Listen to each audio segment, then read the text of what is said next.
Thank you very much, Mr. Chairman, and thank you for holding this hearing. And I want to thank the two co-chairs of the Congressional Dyslexia Caucus, Representative Brownley and Representative Cassidy, for being here today, and I look forward to your testimony. I have known a number of people who have dyslexia. None of them I have found to be dumb.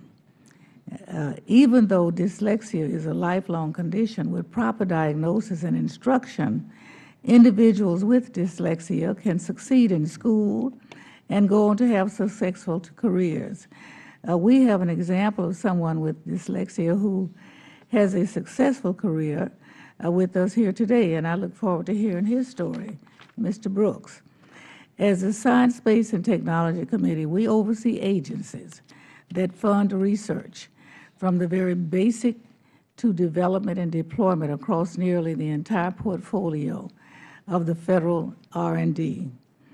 We don't directly oversee the lead agency, but for dyslexia research, which is NIH. However, we have the important responsibility for oversight of the National Science Foundation, which supports fundamental research across a number of scientific fields that provides a foundation for dyslexia research.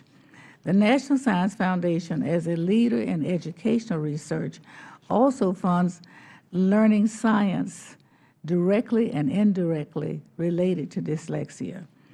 A significant amount of the National Science Foundation research relevant to the dyslexia is funded out of the Social, Behavioral, and Economic Sciences Directorate and the Education Fund and Human Resources Directorate.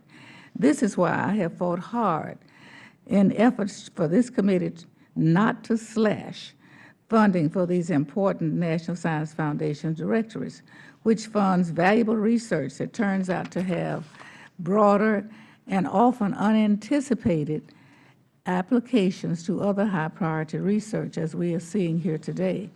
Now, I know that the chairman has asked me not to mention this because he didn't want this to be a partisan hearing. It is not partisan with me. It's a reality that additionally research funded by Biological Sciences Directorate also contributes to foundational knowledge about the neuroscience behind dyslexia.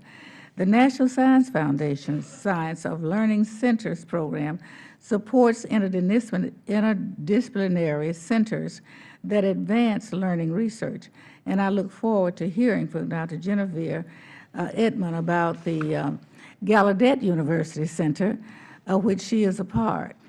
That center focuses on visual information learning research. Additionally, I'm interested in hearing from Dr. Peter Eaton about the National Science Foundation funded research that is being conducted at Landmark College.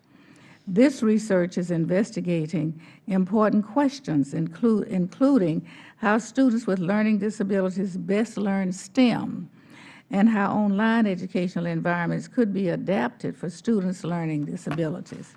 The research has a potential to improve the educational outcomes of students with learning disabilities, including dyslexia, and perhaps for all students. This learning demonstrates how important it is to fund our research agencies at appropriate levels. We have learned so much about dyslexia, but have so much more to learn. Without learning and without funding research into this area, including the funded foundational research that underlines the more applied work, we will not discover the biological basis for dyslexia. We will not create the next generation of treatments for dyslexia, and we will not determine the educational environments and techniques that are best for individuals with dyslexia. I want to thank our witnesses. I'm sorry that Ms. Brownley had to change her testimony, but I hope we will keep in mind as you make your statements that the only way we reach these goals is to fund the research. Thank you, and I yield back, Mr. Chairman.